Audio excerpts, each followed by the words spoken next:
तो last turn पे हमने क्वेश्चन दिया था, वो डिस्कस हो गया था या नहीं, हो गया था क्लास में, ठीक है ना। और उसमें हमने बता दिया था कि रिलीज एनर्जी यदि पॉजिटिव आ रही इसका मतलब रिएक्शन एक्सोथर्मिक है, और रिलीज एनर्जी नेगेटिव आ रही इसका मतलब रिएक्शन एंडोथर्मिक है। एक्सोथर्मिक स्पॉन्टेनियसली पॉसिबल है, बट एंडोथर्मिक स्पॉन्टेनियसली पॉसिबल नहीं है। नेक्स्ट लिखिए,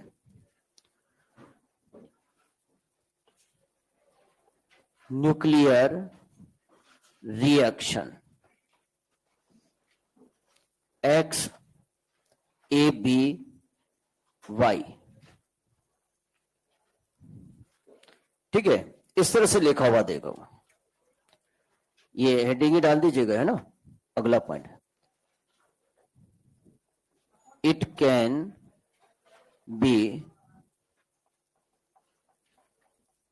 रिटर्न एज, इसको हम लिख सकते हैं इस तरह से, X A Y B. X यहां पे है parent nucleus,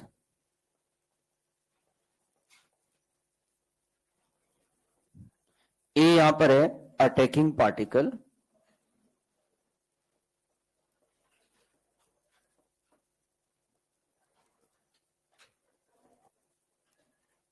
Y daughter nucleus,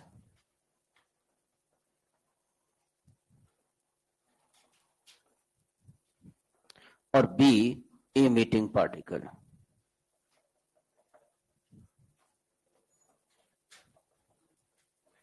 emitting particle. अब देखिए, जो न्यूक्लियर रिएक्शन दे रखी, इसमें mass number atomic number conserve करके हम आसानी से इन सब के बारे में इंफॉर्मेशन ऑब्टेन कर सकते हैं। मगर आपको यह पता होना जरूरी है कि पार्टिकल को किस तरह से रिप्रेजेंट करते हैं। जैसे एग्जांपल के लिए उसने प्रोटॉन आपको दे रखा है, तो प्रोटॉन को केवल सिंबल P लिखेगा, आप इसे लिखेंगे 1H1। इसका मतलब इस पर पॉजिटिव चार्ज है और इसका मास नंबर 1 है। जैसे आपको दे रखा है न्यूट्रॉन, सो न्यूट्रॉन सिंबल N ही रहेगा, मगर आप उसको लिखेंगे 0N1, यानी न्यूट्रॉन पर कोई चार्ज नहीं है और इसका मास नंबर है 1। आपको दे रखा है ड्यूटेरॉन, ड्यूटेरॉन इसे आपको केवल D लिखा हुआ देगा, मगर रियली में ड्यूटेरियम न्यूक्लियस कहलाता है ड्यूटेरॉन, तो आप इसे लिखेंगे 1H2। अल्फा पार्टिकल दे रखा है, तो आप लिखेंगे इसे 2He4। हीलियम न्यूक्लियस होता है alpha particle.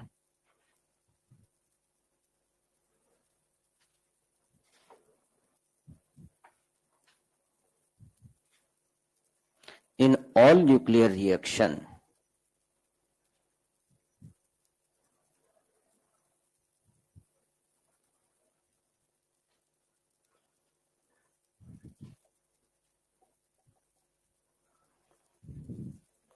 mass number,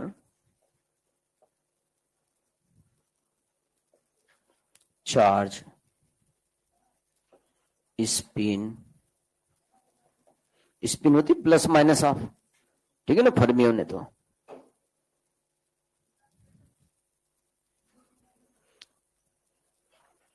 total energy,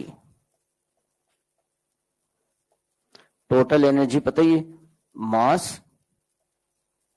plus energy, ठीक है, वो काइनेटिक एनर्जी हो जो भी फॉर्म में, तो mass plus energy. Always conserve, ठीक है। और ये हमने पहले बता दिया कि जितने भी स्पॉन्टेनियस इवेंट है उनमें लीनियर मोमेंटम तो कंजर्व रहता ही है, क्योंकि कोई बाहरी एक्सटर्नल फोर्स वर्क ही नहीं कर रहा, तो लीनियर मोमेंटम क्या रहेगा, कंजर्व।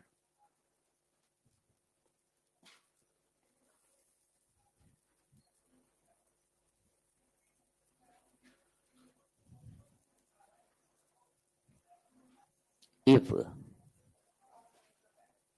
nuclear reaction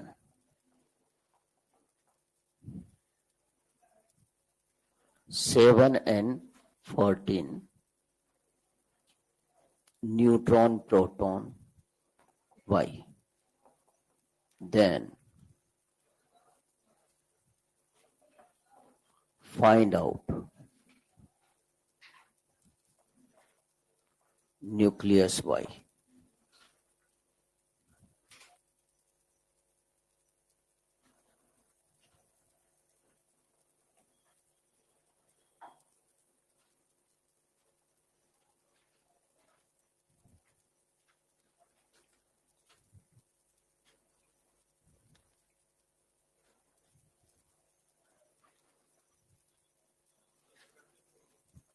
सिक्स 14 बिल्कुल सही आंसर है, यानी कार बना गया, बिल्कुल सही।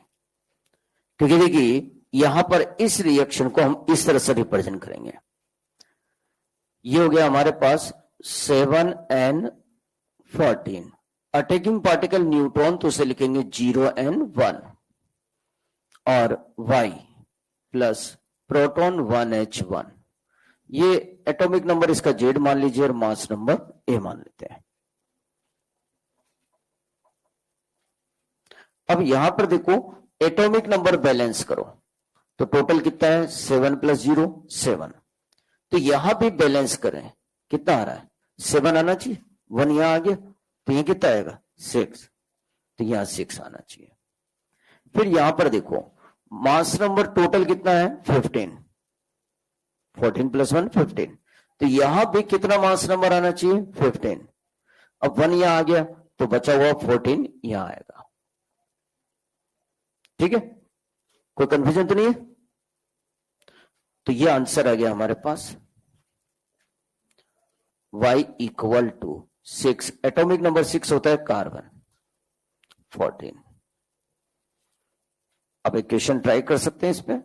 Exercise first question number 30।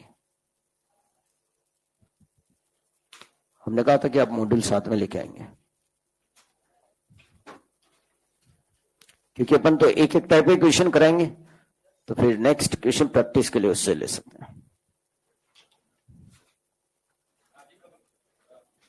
हाँ आज हो जाएगा। फिर वो प्रॉब्लम के लिए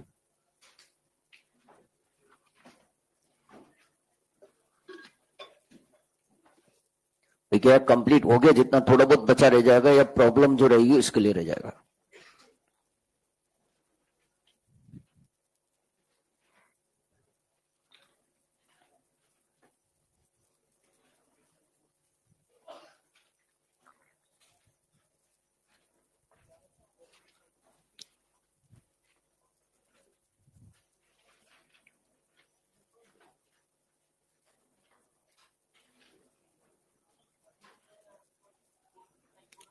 हाँ आगे ना सर, ये हो गया नोट।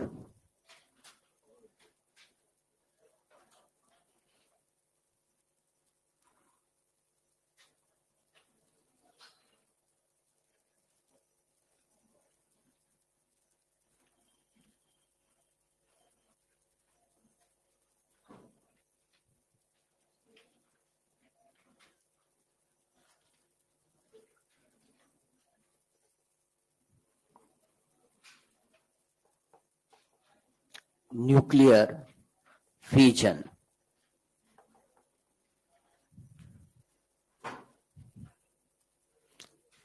ठीक है। तो हमने बताया था फ्यूजन किस में पॉसिबल है, लाइट न्यूक्लियर, हेवी या मिडिल? हेवी। बताया था बाइंडिंग एनर्जी पर न्यूक्लियर कर्व में कि फ्यूजन ओनली हेवी न्यूक्लियस में पॉसिबल है और फ्यूजन लाइट न्यूक्लियर में पॉसिबल है। ठीक है, तो कुछ बातें, बहुत सारी बातें तो हमने ऑलरेडी पहले डिस्कस कर दी, तो पहले उनको समझ लीजिए और फिर बाकी जो बचा हुआ पार्ट है वही अपन नोट करते हुए चलेंगे, क्योंकि वही मैटर बार बार रिपीट करने से मतलब नहीं है। तो क्या डिफरेंस बताए थे हमने? तो बाइंडिंग एनर्जी पर न्यूक्लियन वाले पे देखें तो हमने कहा था कि फ्यूजन ओनली लाइट न्यूक्लियर का पॉसिबल है और फ्यूजन हेवी न्यूक्लियर का पॉसिबल है। फ्यूजन क्या होता है, फ्यूजन क्या होता है वो भी समझिए। फ्यूजन का मतलब है एक न्यूक्लियस का, हेवी न्यूक्लियस का two and more than two part में ब्रेक होना। ब्रेक अपना आप नहीं होता, उसके लिए अटैकिंग पार्टिकल चाहिए, और अटैकिंग पार्टिकल में हम यहां क्या लेते हैं, neutron. Is it clear? Next है फ्यूजन का मतलब क्या है, टू और more than two light nuclear combine to form a single nucleus. ये प्रोसेस हो गया फ्यूजन। ठीक, कोई कंफ्यूजन नहीं है। अब नेक्स्ट आ जाए, वो है फ्यूजन हो या फ्यूजन हो, उनमें बहुत सारी चीजें कॉमन है।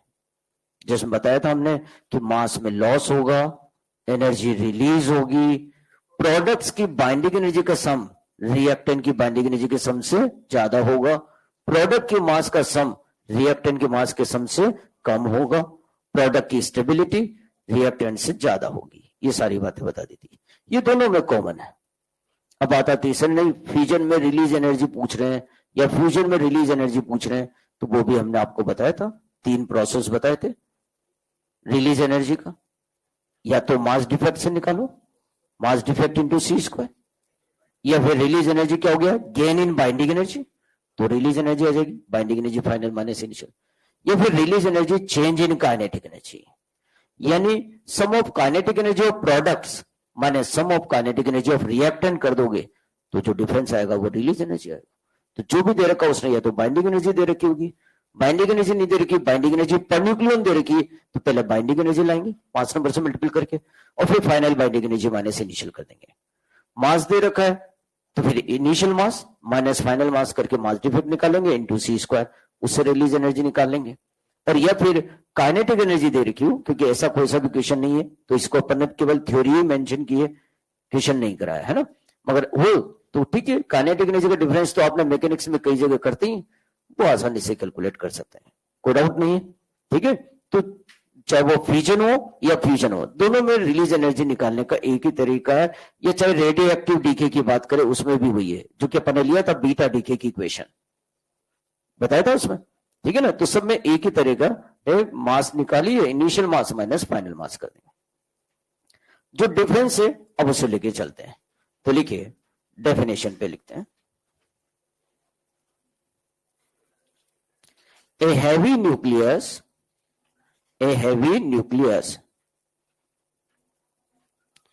split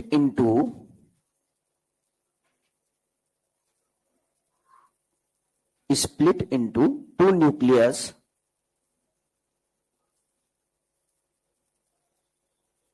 when strike a neutron on it. When strike a neutron on it, this process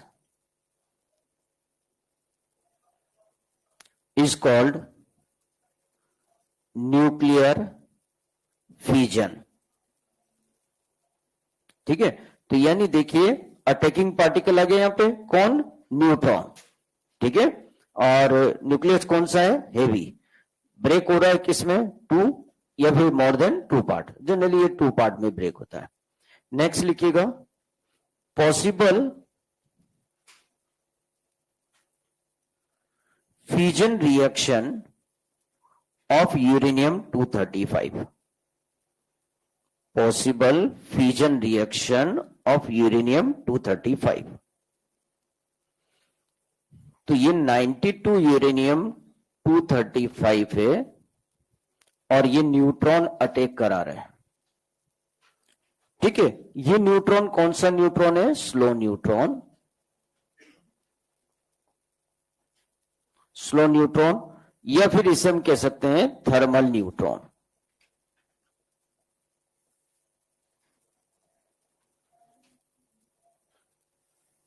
thermal neutron, इस थर्मल न्यूट्रॉन की जो काइनेटिक एनर्जी होती है वो अप्रोक्सीमेट 0.03 इलेक्ट्रॉन वोल्ट होती है।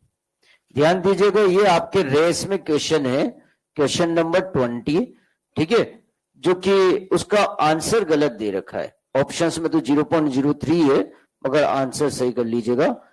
नंबर है क्वेश्चन नंबर 20, पेज नंबर 162 पे आ रहा होगा, देखिएगा रेस जो भी लिखा है, पेज नंबर चेक कर ले पहले, पेज नंबर 162 है क्या, देखिए क्वेश्चन नंबर 20, पेज नंबर 162 है ना, और क्वेश्चन नंबर 20, हाँ लिख लीजिए भाई, रेस पेज नंबर 162, क्वेश्चन नंबर 20, और आंसर आएगा इसका सेकंड।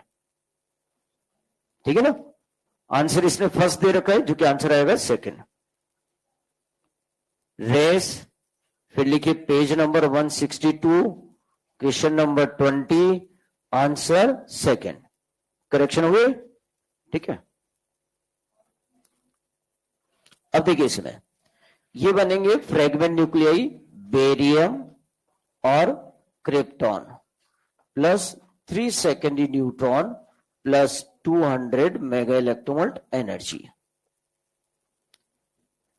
92 यूरेनियम 235, ये neutron, xenon plus स्ट्रांशियम plus 2 secondary neutron plus 200 mega electronvolt energy release हो रही है। तो बात आती है कि सर ये रिएक्शन याद करने की आवश्यकता है? नहीं। देखिए ये तो बात याद रखनी पड़ेगी कि यूरेनियम 235 का फ्यूजन किससे होता है? स्लो न्यूट्रॉन से। ये भी याद रखनी होगी थर्मल एनर्जी क्या होती है। ठीक है, ये सारी बातें तो आपको ध्यान रखनी है, मगर रिएक्शन याद करने की आवश्यकता नहीं है। तो क्या क्वेश्चन नहीं आता? जी नहीं, क्वेश्चन आता भी है, मगर आप उसे आसानी से कर सकते हैं, क्योंकि इससे पहले अभी हमने न्यूक्लियर रिएक्शन बताई, उसमें हमने कैसे फाइंड किया है? एटॉमिक नंबर बैलेंस कर दिए और मास नंबर क्या कर दिया? बैलेंस। हाँ, बस यहां पर आपको ध्यान रखना है, जैसे 3 न्यूट्रॉन है तो इसका 0n1 लिखेंगे ना अपन, तो मास कितनी बार रिपीट होगा? 3 बार रिपीट होगा। क्लियर बात? चाहे तो ट्राई करके देख लीजिए। Exercise first, question number 28।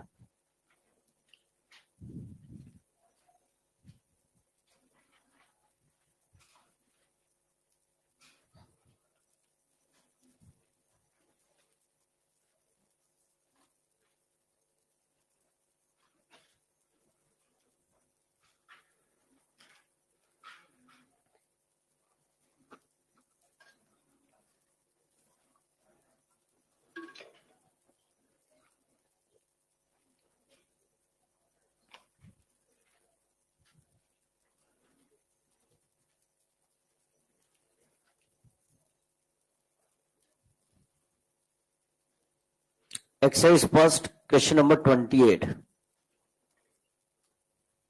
हो गया सॉल्व? कोई डाउट नहीं? तो ठीक है, रिएक्शन से क्वेश्चन कैसे आ रहा है वो तो क्लियर हो गया, क्योंकि atomic number and mass number आप बैलेंस करेंगे और आसानी से उसे फाइंड कर लेंगे। ठीक है, अब बचा हुआ पार्ट, तो फिर इससे क्या और क्वेश्चन आ सकता है? तो इससे क्वेश्चन आ सकता है ये रिलीज एनर्जी पे। ईच फ्यूजन रिलीज एनर्जी कितनी आ रही? 200 मेगा इलेक्ट्रोवोल्ट, और जो कि अप्रोक्सीमेट 0.1% मास लॉस के बराबर होता है। तो स्पेशल पॉइंट लिखते हैं।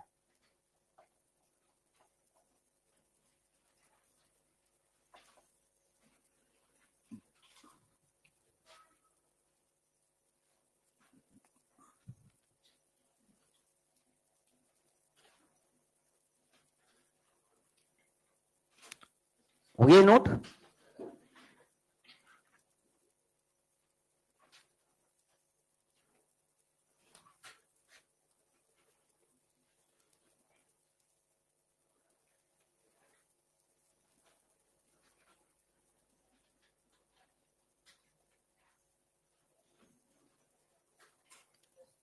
ठीक है, लिखिएगा। Each fusion of uranium 235, each fusion of uranium 235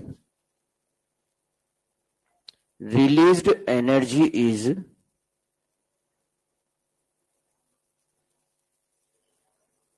approximate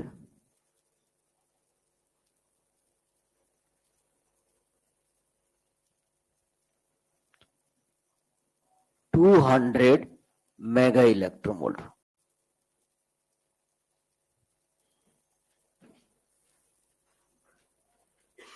ठीक है, नेक्स्ट पॉइंट लिखिए, अगला point, released energy in n fission of uranium 235, in n fission of uranium 235 is, ठीक है। तो अब देखिए क्लियर है, इज फ्यूजन कितनी मिल रही है 200, तो एन फ्यूजन से कितनी मिलेगी एन इंटू 200। तो यदि मैं एनर्जी निकालूंगा तो ये एनर्जी आ गया N into 200 mega electron. Here N क्या है, नंबर ऑफ फ्यूजन।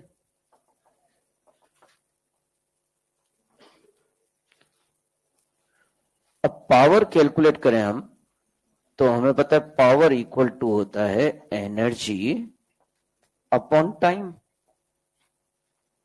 सो यहां पर पावर हमारे पास आ जाएगी N by T into time, sorry N by two into 200 mega electronvolt, ठीक है।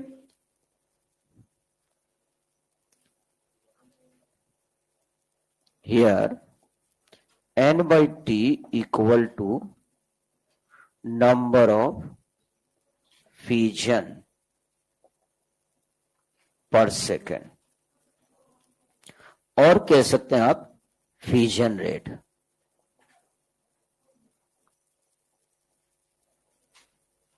नंबर ऑफ फ्यूजन पर सेकेंड या फ्यूजन रेट हो गया।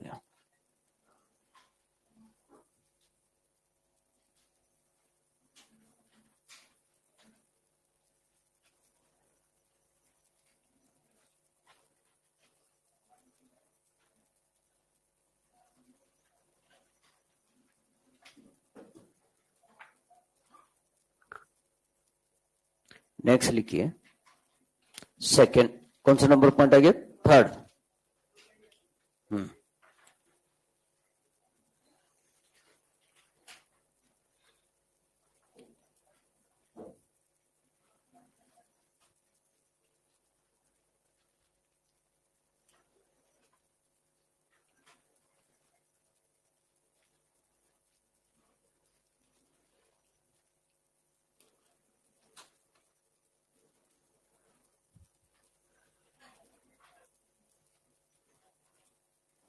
हो गया, ठीक है। In fusion of uranium 235, in fusion of uranium 235 approximate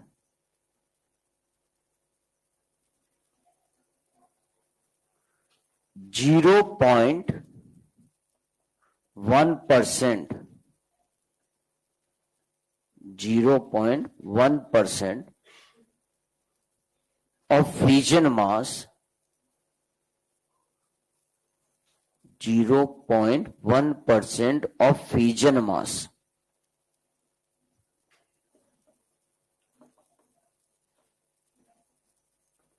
of uranium 235 convert into energy,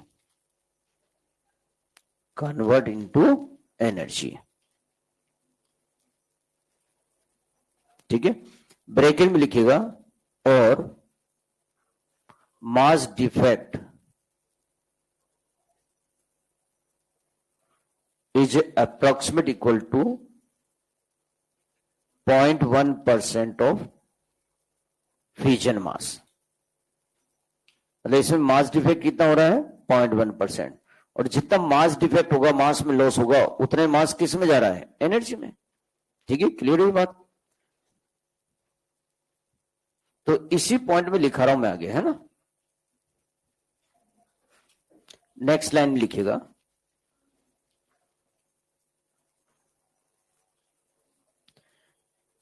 released energy in fission of m kilogram uranium 235, m kilogram uranium 235 is, ठीक है। तो अब देखिए यहां पर एनर्जी की बात करें तो E इक्वल टू हो गया डेल्टा एम सी स्क्वायर, और यहां जो मास कन्वर्ट हुआ है डेल्टा एम, ये कितना है 0.1% ऑफ फ्यूजन मास। ठीक है, फ्यूजन मास ऑफ यूरेनियम 235। अब यहां पर देखो डेल्टा एम 0.1% को फ्रैक्शन में लिखूंगा तो 0.1/100, और कितना मास दिया है अब इसने एम किलोग्राम में। ठीक है, यानी क्लियर दिख रहा है मास किस में लेना है, किलोग्राम में, कोई डाउट नहीं है। ठीक है, अब यहां देखो ये डेल्टा एम जो यहां नजर आ रहा है ना हमारे को, ये मास डिफेक्ट, या फिर आप कह सकते हैं इसे डीके मास, या फिर आप कह सकते हैं मास लॉस्ट। ये कोई से भी वर्ड दे रखे हैं, इसका मतलब आपसे डेल्टा एम की बात कर रहे हैं। ठीक है, और यहां पर जो एम दे रखा है ना आपको, ये required mass for fusion, fusion के लिए जो रिक्वायर्ड मास है वो, या फिर आप कह सकते हैं और फ्यूजन मास,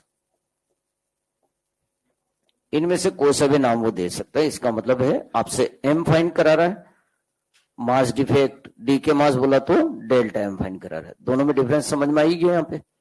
ठीक है, अब मैं यहां पर ये वैल्यू रख दूं। अच्छा, इसमें भी ध्यान रखिएगा, यहां पर जब मैं मास किलोग्राम में लूंगा तो सी स्क्वायर की वैल्यू क्या लूंगा 9 × 10⁻16। तो हियर सी स्क्वायर हम लेंगे 9 × 10⁻16 जूल पर केजी, या फिर कह सकते हैं आप मीटर स्क्वायर पर सेकंड स्क्वायर।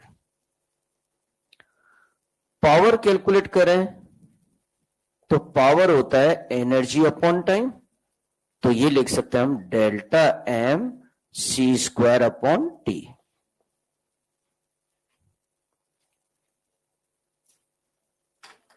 अब इन सभी पर बेस्ड क्वेश्चंस अपन ले लेते हैं अभी।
हाँ, नहीं बाकी वही रह जाता है उसी के पास।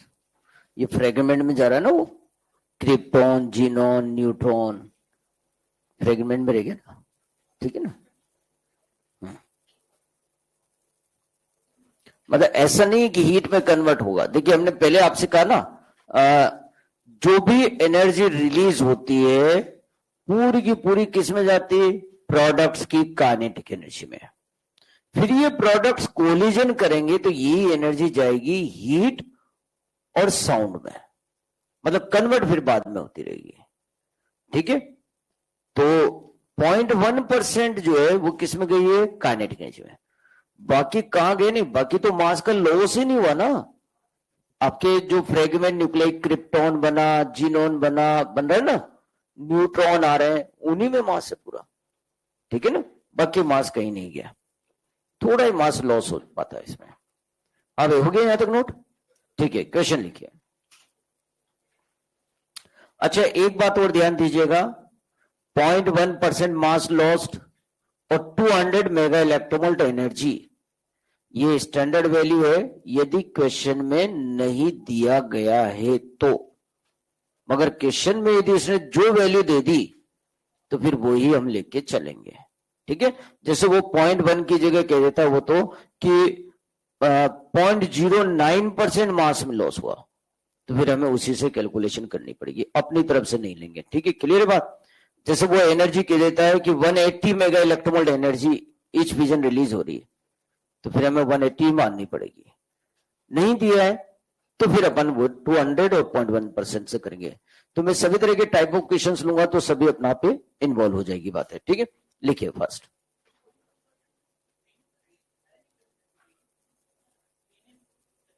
नहीं यूरेनियम के लिए, ये तो यूरेनियम के लिए लिखा है मैंने, है ना, और अदर के लिए तो फिर वो अलग होगा, मगर वो क्वेश्चन में देगा जो भी दे रखा होगा, जो देगा वो नहीं है तो आपके तो एनसीईआरटी बुक में केवल यूरेनियम दे रखा है, तो अपन यूरेनियम ही फिर स्टैंडर्ड मानेंगे, ठीक है ना।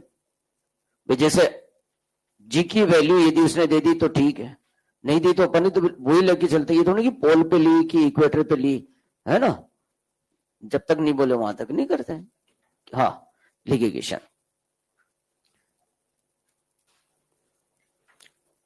If each fusion of uranium-235, if each fusion of uranium-235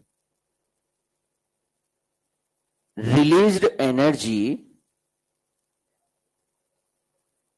is 180 mega electrovolt, is 180 mega electrovolt.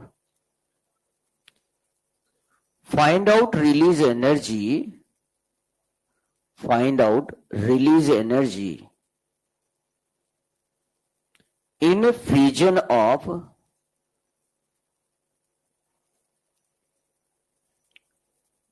5 mole uranium-235, 5 mole uranium-235.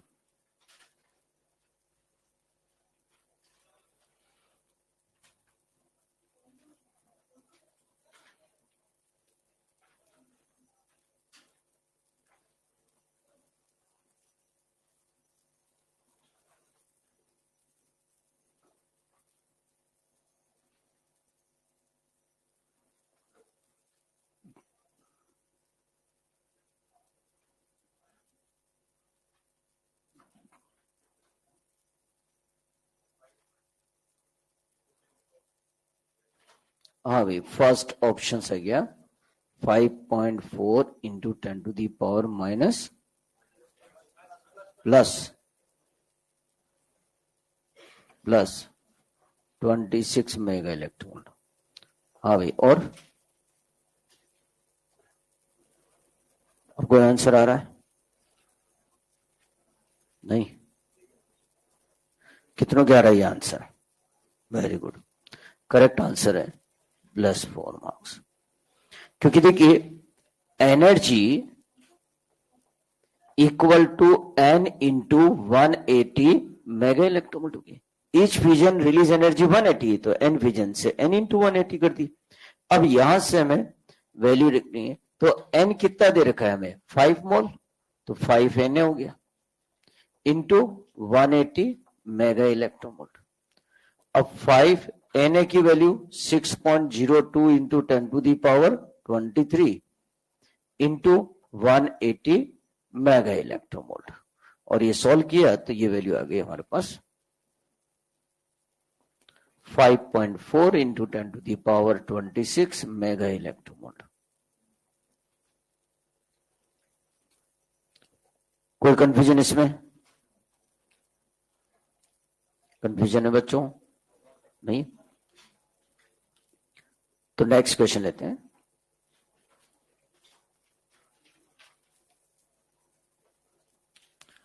Find out number of fusion number of fission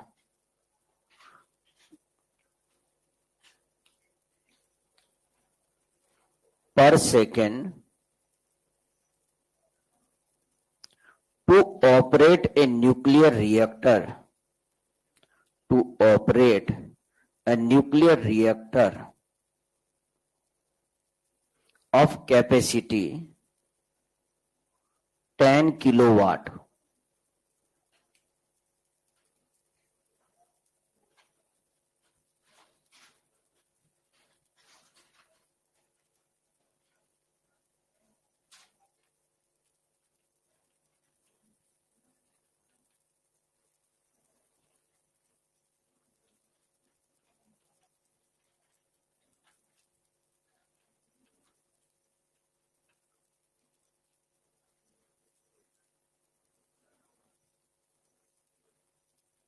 हाँ भाई, फर्स्ट ऑप्शन सही है 50 पर second.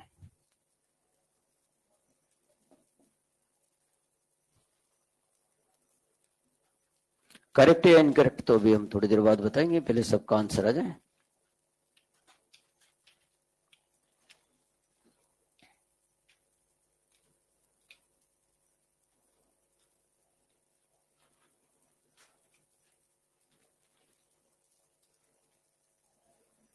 क्या answer? अच्छा, कुछ नया answer भी आया। हाँ बताओ। 3.12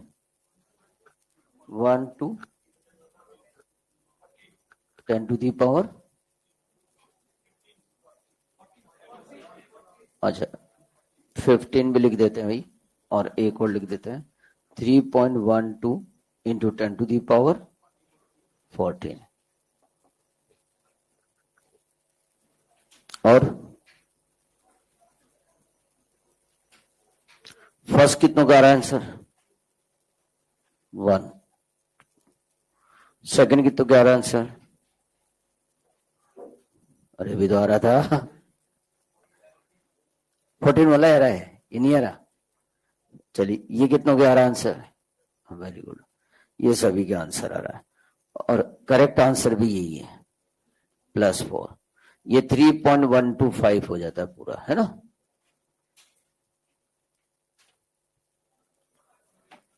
देखिए,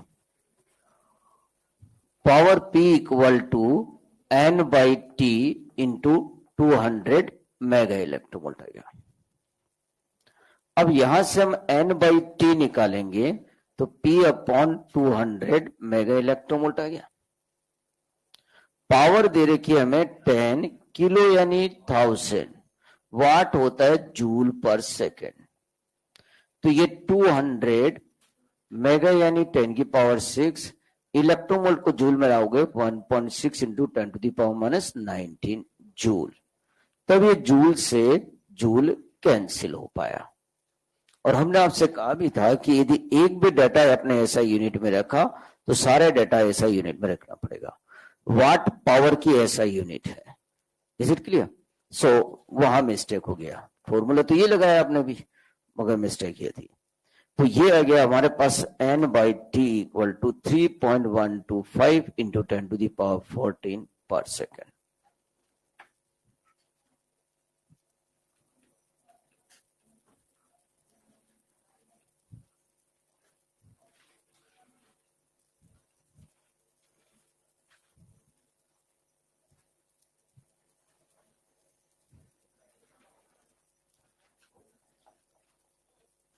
नेक्स्ट क्वेश्चन लिखिए।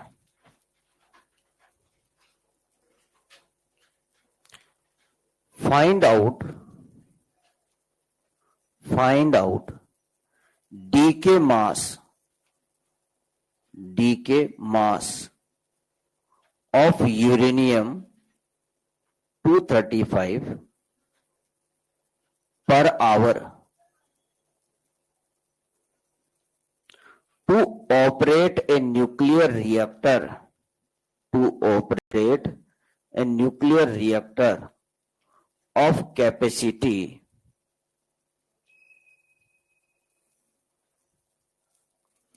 1 kilowatt। करिए क्वेश्चन। चलिए बताइए ये कौन सा मास आपसे पूछ रहा है? Delta M. डी के मास पूछा ना, तो डेल्टा एम आपसे पूछ रहा है।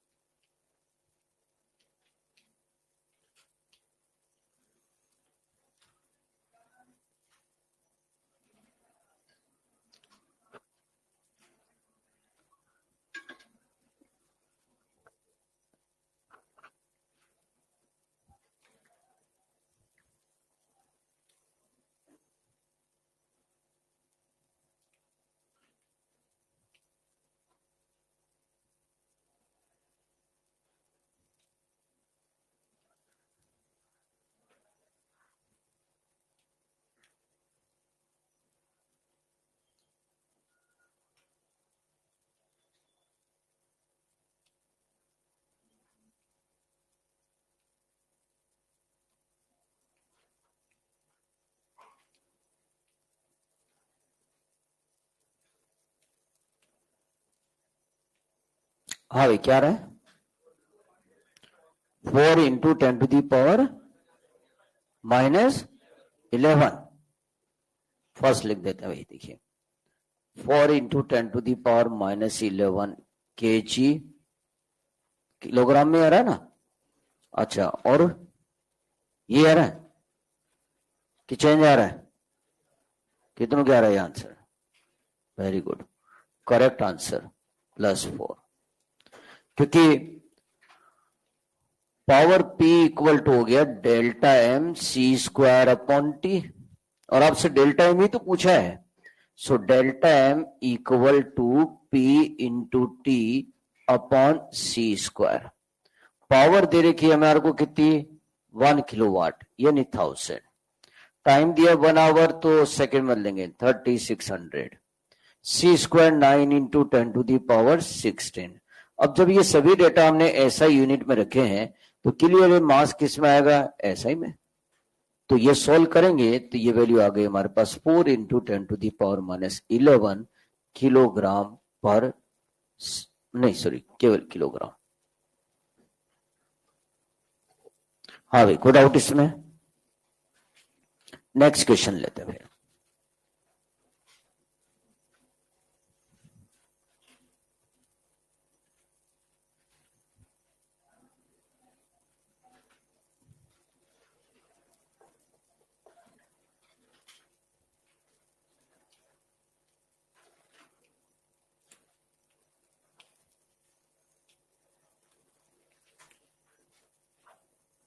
Find out required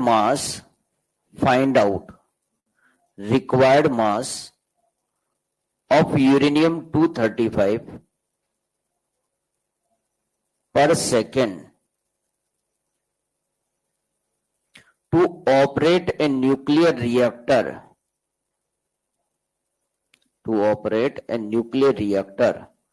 of capacity 1 kilowatt.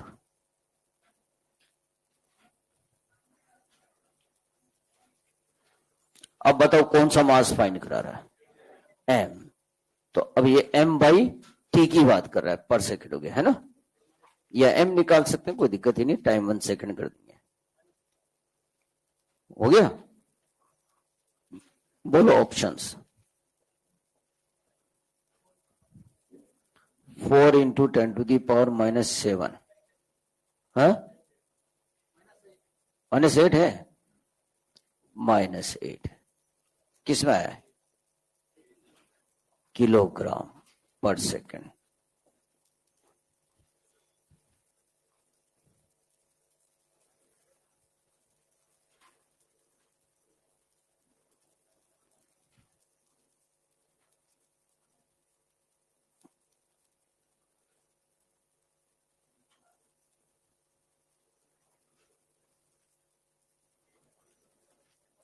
हाँ, 1.1 इंटू 10⁻⁻11 किसमें?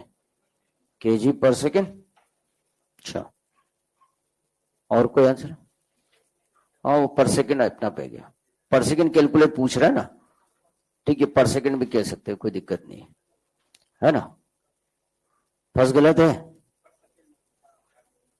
अच्छा,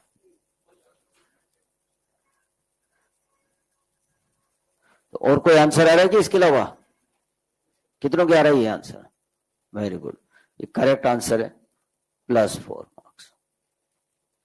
क्योंकि देखिए इसमें P equal to delta M C square upon T, और डेल्टा एम आप यहां से निकालेंगे 0.1/100 ऑफ एम, यानी कितना हो गया? m/1000। क्योंकि आपसे अब डेल्टा एम नहीं पूछ रहा, आपसे एम, ठीक है, फ्यूजन मास की बात कर रहा है। तो P इक्वल टू ये हो गया mc² अपॉन 1000 इंटू टी। अब यहां से मैं m/t कैलकुलेट कर लेता हूं, तो ये आ जाएगा हमारे पास 1000 इंटू P अपॉन c²। तो ये 1000 इंटू P की वैल्यू कितनी दे रखी है? 1 किलो, यानी 10⁻³ तो 1000 लिख दें, और c² 9 इंटू 10⁻16। तो ये वैल्यू आ गई 1.1 इंटू 10⁻, अप्रोक्सीमेटली 10⁻⁻11 किलोग्राम पर सेकेंड। कोई कंफ्यूजन इसमें? ठीक है। अच्छा, अब एक मिनट ध्यान दीजिएगा, बात को सुने। एक्सरसाइज फर्स्ट, सेकंड, थर्ड, इनमें यदि इस तरह के क्वेश्चंस आ रहे हैं तो आप मास के डायरेक्ट आप इससे कर सकते हैं। वैसे तो आएंगे एक्सरसाइज थर्ड पे ही, मगर अब बात आती है, क्योंकि ऑब्जेक्टिव क्वेश्चन है, फास्ट करना इसी से सही है। मगर सब्जेक्टिव क्वेश्चन की बात करें तो वहां फिक्स वैल्यू की बात होती है। तो यदि उसने रिलीज एनर्जी 200 मेगा इलेक्ट्रोवोल्ट से माना है, बात समझ रहे हैं ना, तो आपके बिगिनर बॉक्स 1 में जो क्वेश्चन दे रखे हैं वो सारे रिलीज एनर्जी से कर रखे हैं।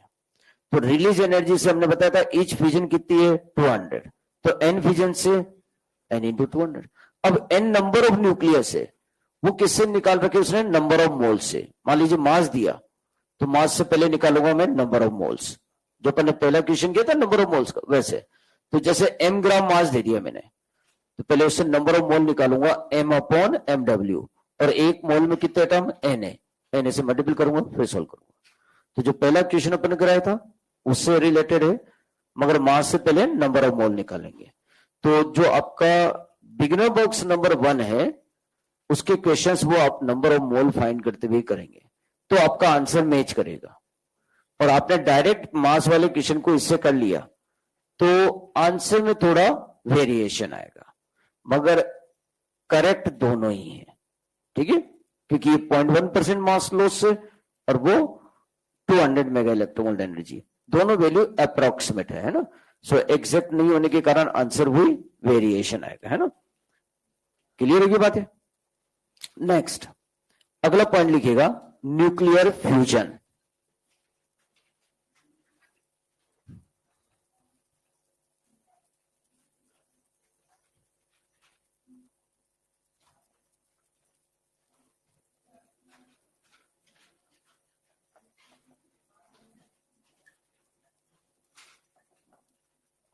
न्यूक्लियर फ्यूजन, फ्यूजन किसका होगा? लाइट न्यूक्लियर या हेवी न्यूक्लियर? लाइट न्यूक्लियर का, ठीक है। तो लिखिएगा इसमें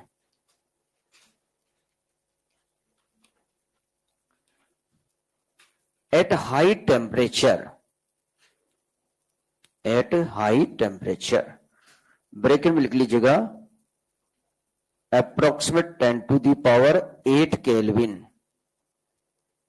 10⁸ केल्विन, ब्रैकेट बंद करने के बाद आगे लिखे, and high pressure,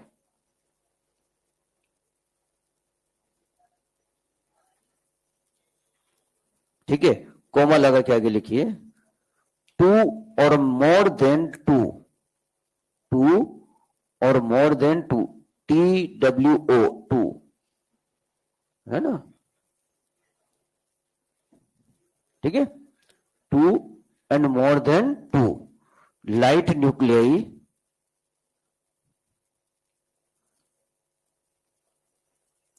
combine to form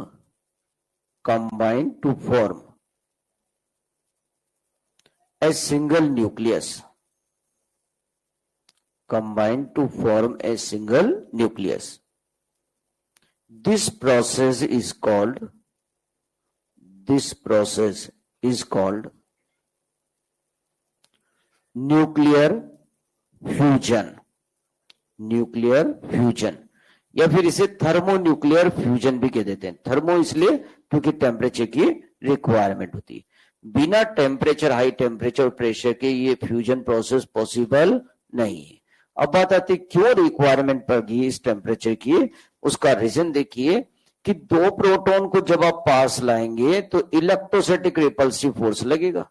जैसे जैसे पास होता जाएगा इलेक्ट्रोस्टैटिक रिपल्सिव फोर्स बढ़ता जाएगा, और इस इलेक्ट्रोस्टैटिक रिपल्सिव फोर्स के अगेंस्ट वर्क करने के लिए इनके पास एनर्जी होनी चाहिए, और वो एनर्जी किससे मिल रही है? थर्मल एनर्जी से, टेम्परेचर के कारण। इसलिए वेरी हाई टेम्परेचर होना चाहिए। सेकेंड वो है pressure.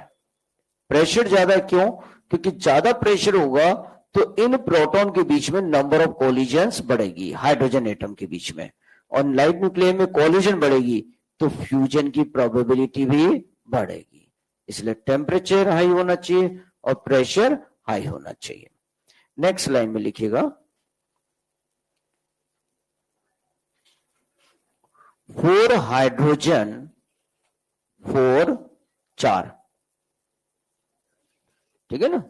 4 hydrogen atom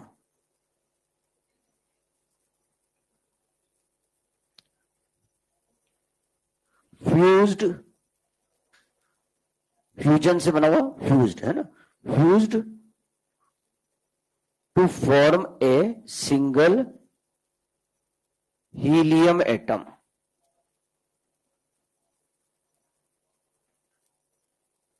two fuse to form a single helium atom, ठीक है, सिंगल हीलियम एटम के फॉर्म में जा रहा है। ये देखिए 4 हाइड्रोजन एटम है, 1H1 प्लस ये इलेक्ट्रॉन, ये हाइड्रोजन एटम है। जब बहुत हाई टेम्परेचर, देखो टेम्परेचर दोगे सॉलिड को तो टेम्परेचर के कारण क्या होगा, सॉलिड मेल्ट होगा, लिक्विड में आया तो लिक्विड, सॉलिड से लिक्विड स्टेट हो गया, ठीक है। फिर और टेम्परेचर दिया, वेपर फॉर्म में आ गया, और टेम्परेचर देंगे तो ये प्लाज्मा स्टेज में आ जाएगा। तो इतना हाई टेम्परेचर जो होता है उसमें मैटर कौन से पोजीशन में होता है, प्लाज्मा स्टेज। इसमें न्यूक्लियस अलग और इलेक्ट्रॉन अलग हो गया है, यानी हाइड्रोजन एटम में से प्रोटॉन और इलेक्ट्रॉन क्या हो गया है, सेपरेट। हाइड्रोजन एटम क्या हो गया, आयनाइज। तो ये तो है प्रोटॉन और ये इलेक्ट्रॉन, दोनों का कंबाइन क्या हो गया, hydrogen atom. Is it clear? ये प्लाज्मा स्टेज में है ना, ये 4 हाइड्रोजन एटम मिल रहे हैं, कंबाइन होकर क्या बना रहे हैं, हीलियम एटम। तो हीलियम एटम 2He4, ये तो हीलियम न्यूक्लियस है। अब एटम में कितने इलेक्ट्रॉन होते हैं, 2, सो ट्वाइस इलेक्ट्रॉन, ठीक है। ये हीलियम एटम बन गया, plus 2 neutrino, 2 neutrino plus 6 gamma photon plus 26.7 mega electronvolt energy release होती है। ये इक्वेशन डायरेक्ट भी ध्यान रख लीजिए, ठीक है। एक लाइन लिखिएगा, ये भी मैंने लिखाया था ना, इसी में ब्रैकेट में लिखिए,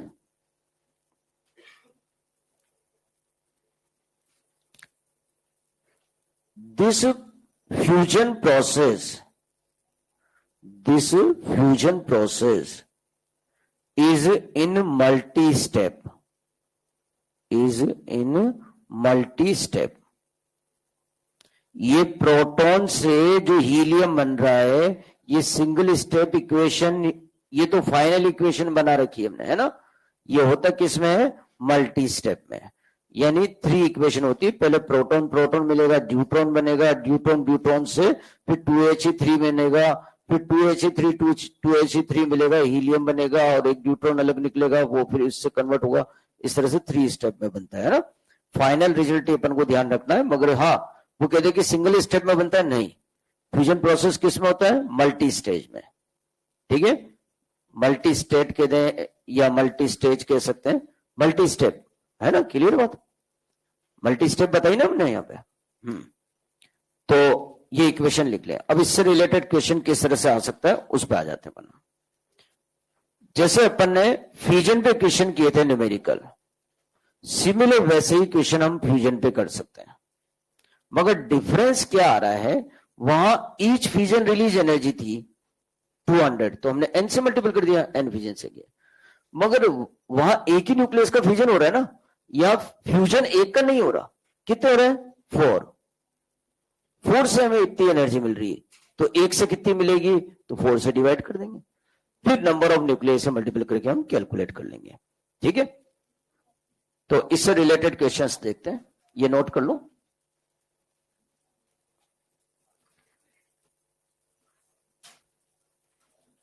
ये इक्वेशन तो स्टैंडर्ड इक्वेशन है एनसीईआरटी बुक के अकॉर्डिंग, तो ठीक है, क्वेश्चन आ जाता है तो अपन को ये वैल्यू याद रखनी पड़ेगी, ठीक है ना, बाकी की संभावना उस पर कम ही होती है। क्वेश्चन किस तरह से हो सकता है, एक्सरसाइज 3 पर आ जाइए। Question number 2, 1H2 plus 1H2 ये कंबाइंड होकर बना रहा है 2He3 plus 0N1 plus 3.2 mega electronvolt.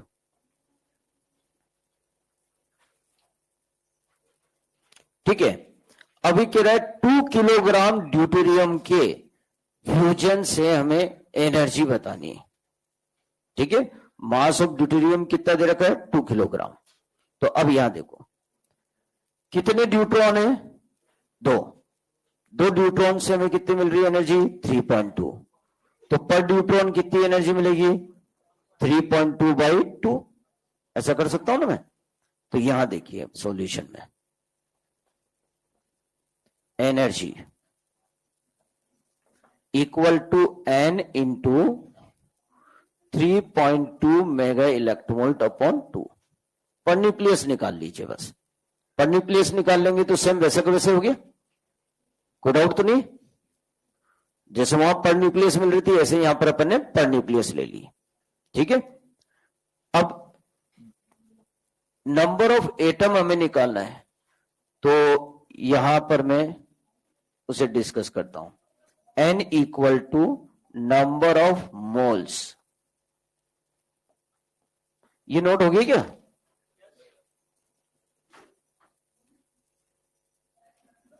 Number of moles into Na। एक मोल है तो कितना हो जाएगा 1 Na, हाफ मोल होगा तो हाफ Na आएगा। ठीक है, अब n equal to number of moles को लिखते हैं m upon mw into Na।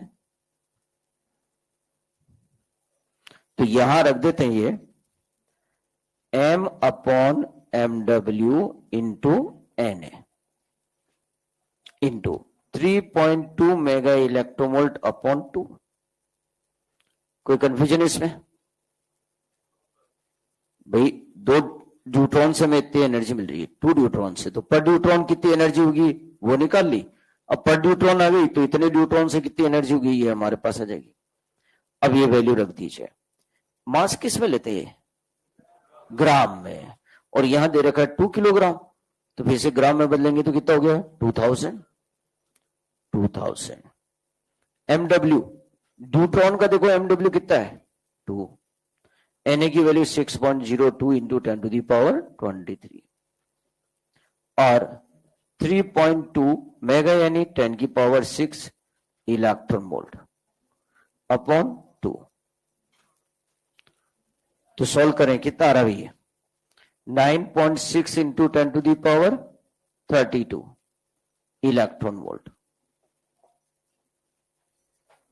ठीक है, यानी 9.6 को मैं क्या लिख सकता हूं 10, तो approximate 10 to the power 33 electron volt.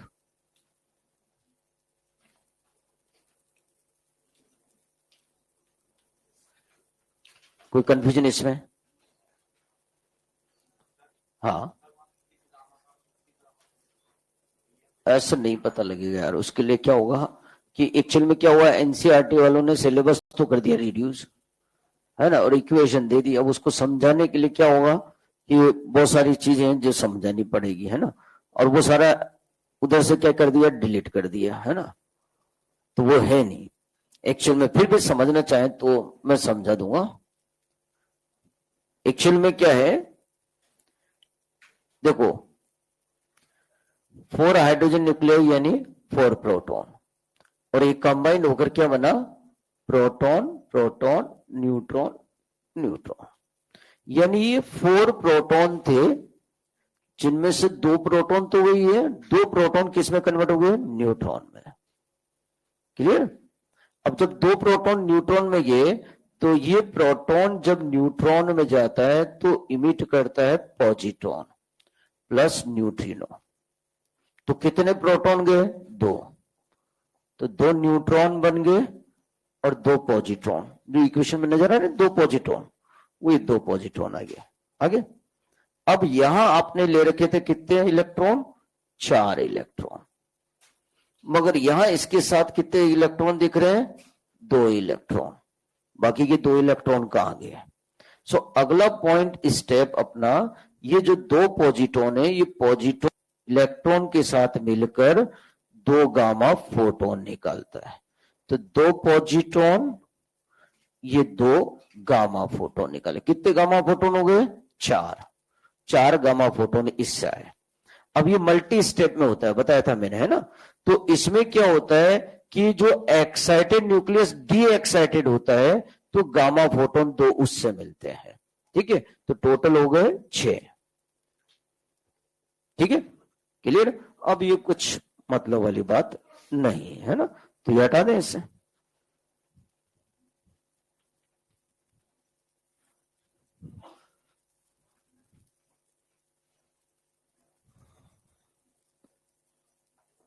Special points,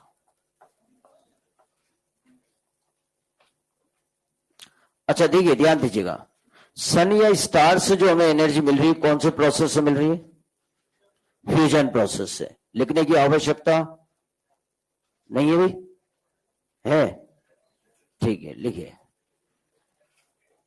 energy obtain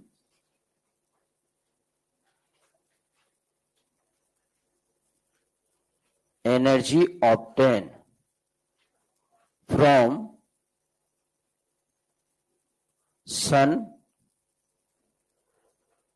and star due to fusion process, next लिखिए, hydrogen bomb based on fusion process and uranium bomb based on fission process।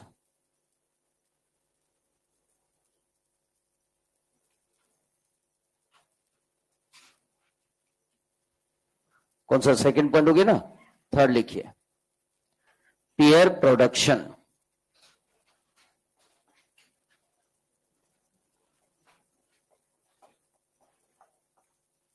Pair production लिखिए इसमें, when gamma photon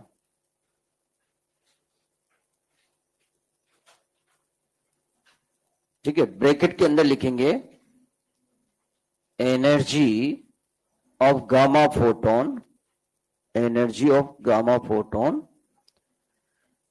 greater than equal to का sign लगा दीजिएगा चाहे तो, greater than equal to 1.02 mega electronvolt,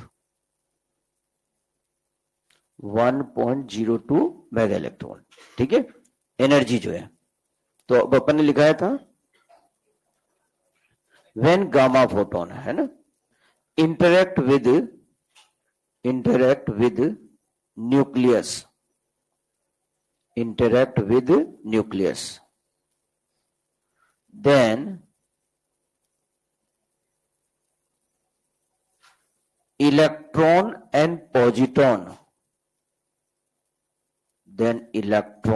and positron pair produce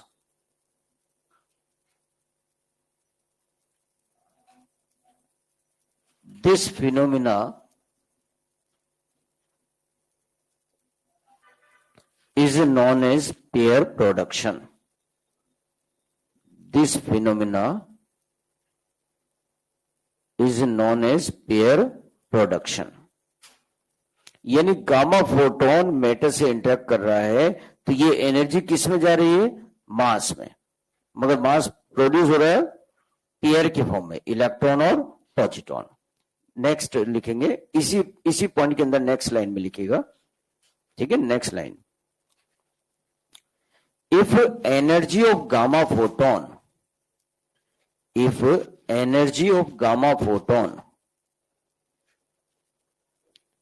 is less than 1.02 mega electron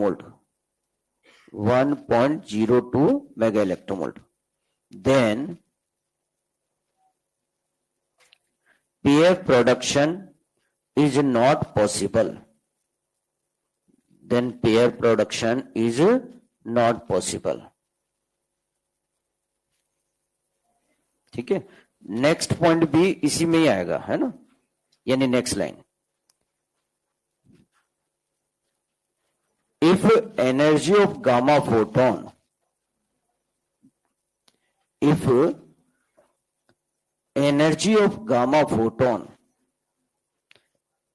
is greater than 1.02 mega electron volt, then 1.02 mega electron volt energy, 1.02 mega electron volt energy is used to electron positron pair, is electron positron pair production, and remaining energy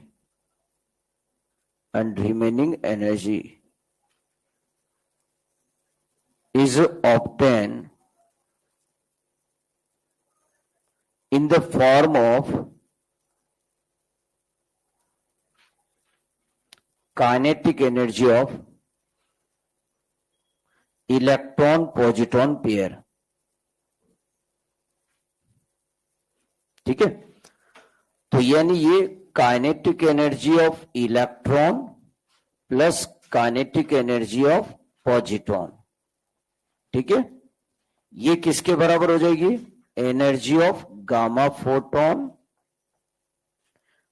minus 1.02 mega electron.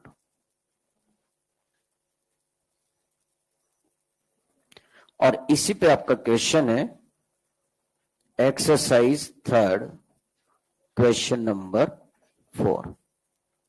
आप अच्छी तरह जानते हैं electron की race mass energy होती है 0.51 और positron की भी 0.51. इन दोनों को सम करेंगे तो 1.02. तो ये तो इलेक्ट्रॉन पॉजिट्रॉन पेयर में काम आ गई. और बची हुई एनर्जी किस में गई? गामा फोटोन में, वो काइनेटिक एनर्जी में. कोई कंफ्यूजन तो नहीं भी इसमें? ठीक है, नेक्स्ट. नहीं नोट हुआ?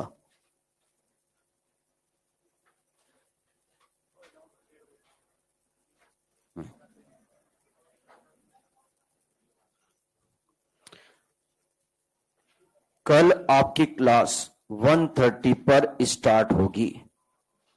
क्लास शेड्यूल नोटिस बोर्ड पर देख लें. और क्लास मेरी है, हाँ मेरी क्लास है. आधे घंटे की क्लास रखी जिसमें आपकी प्रॉब्लम और ये जो बचा हुआ मैटर वो कंप्लीट करा देंगे, है ना. 1:30 पे 2 बजे से रनिंग हुई क्लास रहेगी. ठीक है ना. तो मेरी केवल आधे घंटे की होगी. अभी अपन 10-15 मिनट तो भी ले लेंगे और बचा हुआ फिर थोड़ा सा पार्ट जो कल हो जाएगा. ठीक है ना, जिसमें आपकी प्रॉब्लम भी डिस्कस कर देंगे, तो प्रॉब्लम भी आप कर लीजिएगा, है ना. हाँ भाई, ये हो गया नोट.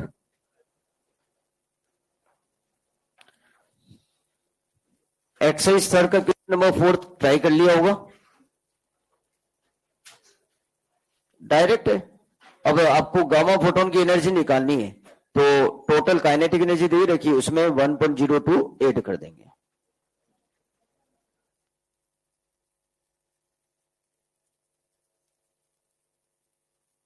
हाँ भाई, नेक्स्ट लिखिए अगला पॉइंट। स्टार्ट पॉइंट में नेक्स्ट नंबर कौन सा आ रहा है? Fourth, pair annihilation.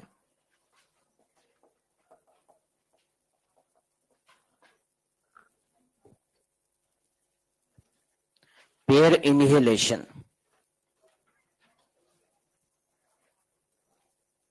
देखिए इसमें, when electron and positron, when electron and positron, अब इसमें भी ब्रैकेट में लिखिएगा पार्टिकल एंड एंटी पार्टिकल, ठीक है। मतलब या तो वो इलेक्ट्रॉन पॉजिट्रॉन देगा क्योंकि पॉजिट्रॉन इलेक्ट्रॉन का एंटी पार्टिकल है, या फिर कोई सा भी पार्टिकल उसका एंटी पार्टिकल, जैसे proton anti proton, neutron anti neutron, ऐसा कुछ भी वर्ड देगा, है ना। न्यूट्रिनो एंटी न्यूट्रिनो, ये कोई सा भी वर्ड हो सकता है, इसलिए पार्टिकल एंटी पार्टिकल लिख दिया, ठीक है। तो ब्रैकेट बंद करिए ना भाई। तो मैं वापस से रिपीट कर रहा हूं, एक मिनट ध्यान दीजिएगा। When electron and positron combined, then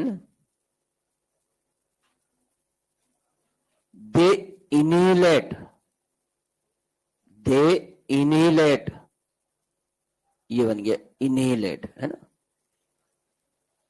they annihilate to each other, they annihilate to each other,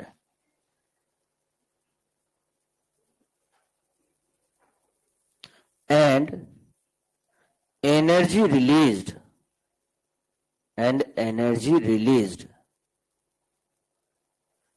in form of 2 gamma photon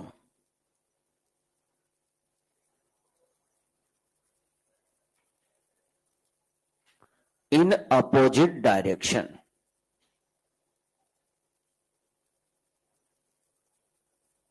ठीक है।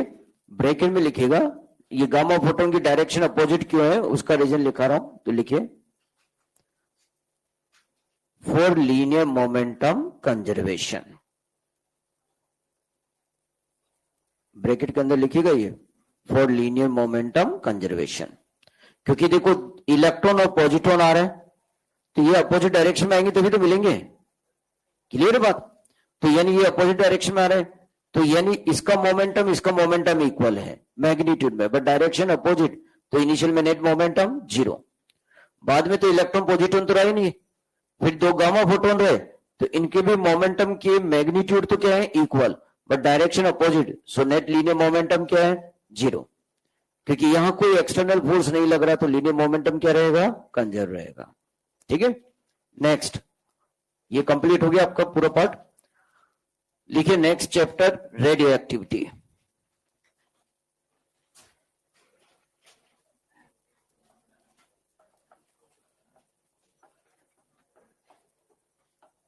रेडियो एक्टिविटी लिखिए इसमें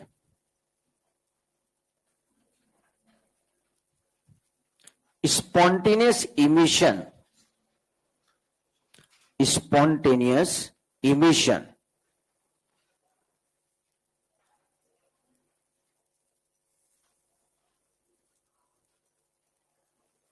of radiation, spontaneous emission of radiation from unstable nucleus,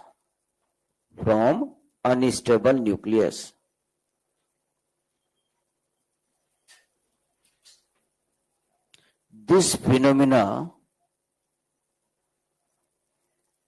is known as radioactivity.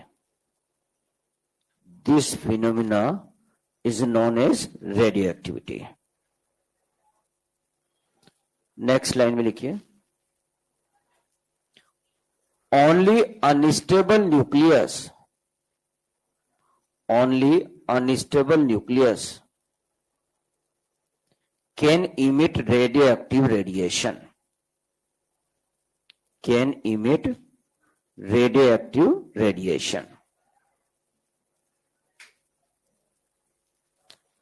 Next लिखिए,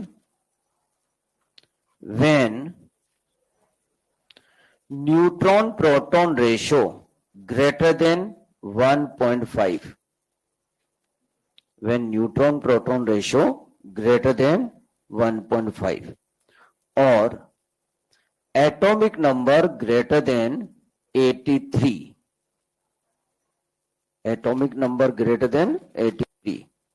then nucleus is unstable.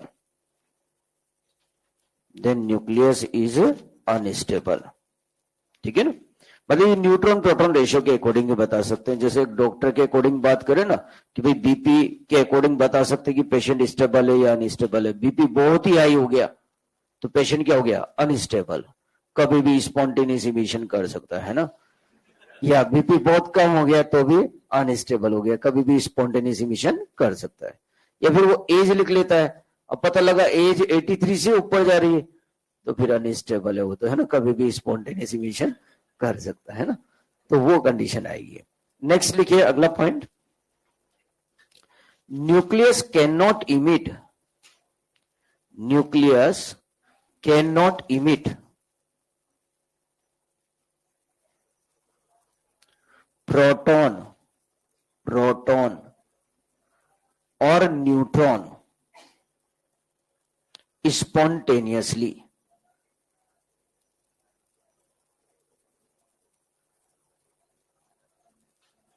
ठीक है, क्यों नहीं emit कर सकता, क्योंकि ये टाइटली बॉन्ड होते हैं विद न्यूक्लियस। किसके कारण, न्यूक्लियर अट्रैक्शन फोर्स, और इतने अट्रैक्शन फोर्स को ब्रेक करके खुद बाहर नहीं आ सकते, तो स्पॉन्टेनियसली बाहर नहीं आ सकते, मगर हाँ आप एनर्जी देंगे तो बाहर आ सकते हैं। ठीक है, क्लियर बात। नेक्स्ट अगला पॉइंट लिखिएगा, नेक्स्ट हेडिंग है ना, properties of alpha beta gamma rays. Properties of alpha beta gamma rays. First लिखिए alpha particle.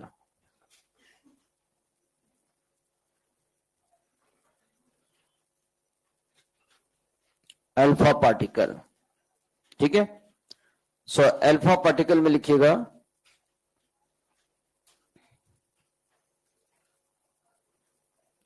it is a double ionized helium atom। ठीक है, डबल आयनाइज्ड हीलियम एटम का मतलब हीलियम न्यूक्लियस हो गया है ना। It contains only 2 proton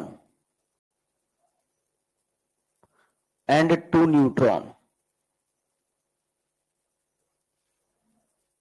next अगला लिखेंगे beta particle.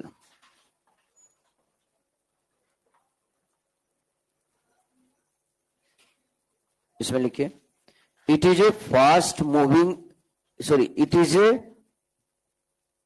Higher energetic particle. It is a higher energetic electron लिखना पार्टिकल में भी। It is a higher energetic electron, जो कि हमने बताया भी था याद हो तो मैटर वेव्स में बीटा पार्टिकल क्या है, इलेक्ट्रॉन है। तो it is a higher energetic electron which emits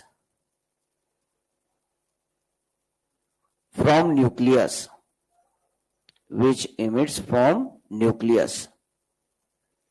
but nucleus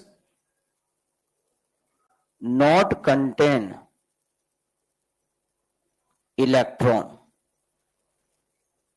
nucleus electron रखता नहीं है मगर इमिट होता है। अब कैसे, आगे लिखिए व्हेन, ताकि आपका कंफ्यूजन यही क्लियर हो जाएगा। When neutron disintegrate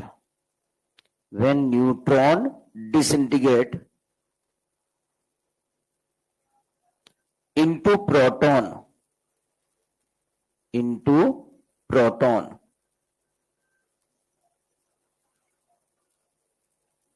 then nucleus emit electron with antineutrino.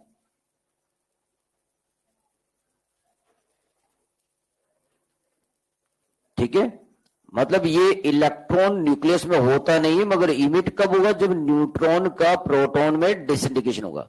यानी सिंपल सी बात है कि भाई किसी भी घर में कचरा होता नहीं है, कोई भी नहीं रखता ना, मगर अब जैसे मान लीजिए कोई फ्लावर पॉट टूट गया, कि कचरा हो गया ना, अब तो है ना, उसको क्या करना पड़ेगा? बाहर फेंकना पड़ेगा, है ना। तो उस कंडीशन में तो ऐसे न्यूट्रॉन का प्रोटॉन में डिसइंटीग्रेशन हो रहा है ना, तो फिर ये तीन पार्टिकल में ब्रेक होता है, प्रोटॉन, इलेक्ट्रॉन और एंटीन्यूट्रिनो में। तो प्रोटॉन तो न्यूक्लियस में रह गया, मगर इलेक्ट्रॉन एंटीन्यूट्रिनो न्यूक्लियस से बाहर आ जाएगा जब ऐसी कंडीशन बनेगी, है ना। नेक्स्ट लिखिए, third, gamma photon. Gamma photon, इसमें लिखिए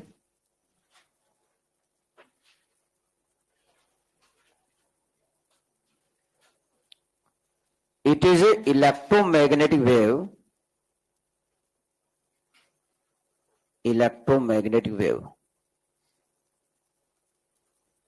which emits from nucleus, कहां से इमिट हो रही है? न्यूक्लियस से इमिट हो रही है। स्पेशल पॉइंट्स,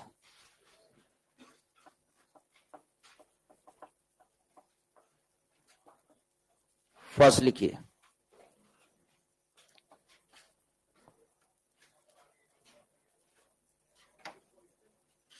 या अगले उसमें बताएं? बता दें? ठीक है, लिखिए आयनाइजेशन पावर।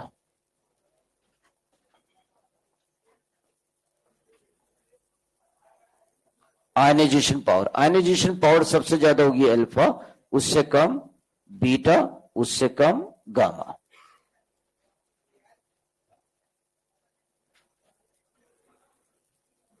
सेकंड है पेनिट्रेशन पावर।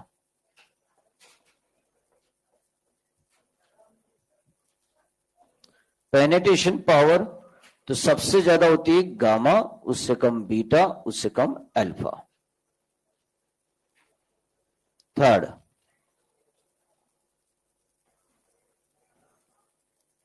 हो गया तक नोट? देखिए deflection in electric field, deflection in electric field, ठीक है। तो इसमें लिखिए कोमल लगा क्या के, beta particle is more deflect than alpha particle, but gamma photon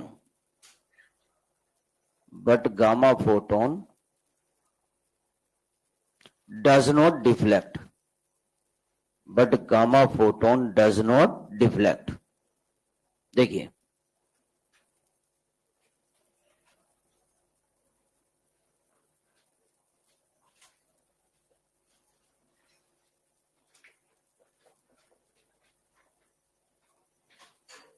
ये पॉजिटिव प्लेट ले रखी है हमने और ये नेगेटिव प्लेट है, और ये रेडियो एक्टिव सब्सटेंस हमने रख दिया।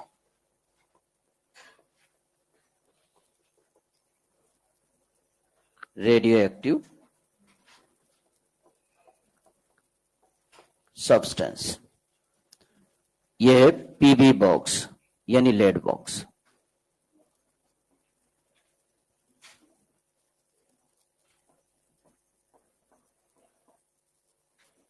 ठीक है, लेड बॉक्स क्यों? क्योंकि लेड रेडिएशन का बेस्ट एब्जॉर्बर है।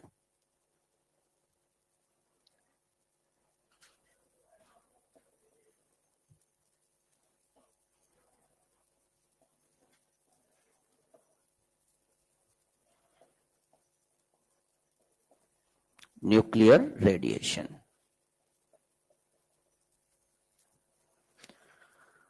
अब इससे निकलने वाली देखिए कुछ हमने रेडिएशन को हाई इलेक्ट्रिक फील्ड में एंटर किया तो देखो सम रेडिएशन जो है वो पॉजिटिव प्लेट की ओर डिफ्लेक्ट हो गई। जो रेडिएशन पॉजिटिव प्लेट की ओर डिफ्लेक्ट हुई उसे नाम दिया हमने बीटा रेज। सम रेडिएशन नेगेटिव प्लेट की ओर डिफ्लेक्ट हो गई, ये कहलाएगी अल्फा रेज। ये देखिए कम डिविएट हुई है ना। और सम रेडिएशन स्ट्रेट निकल गई, ये कहलाएगी गामा रेज। ये एक्सपेरिमेंट है रदरफोर्ड एक्सपेरिमेंट।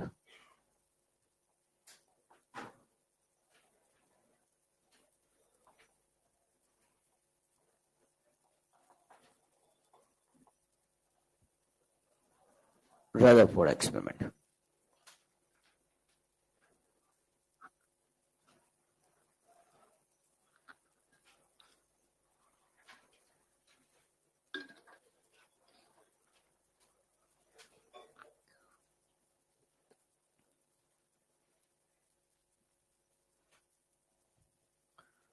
तो अब आप अपने पास रह गए types of radioactive decay. नहीं वो करीबन 15 मिनट का, जब भी तो आधे घंटे की क्लास रखी है मैंने, है ना। और आपके डाउट भी इसमें कंप्लीट हो जाएंगे।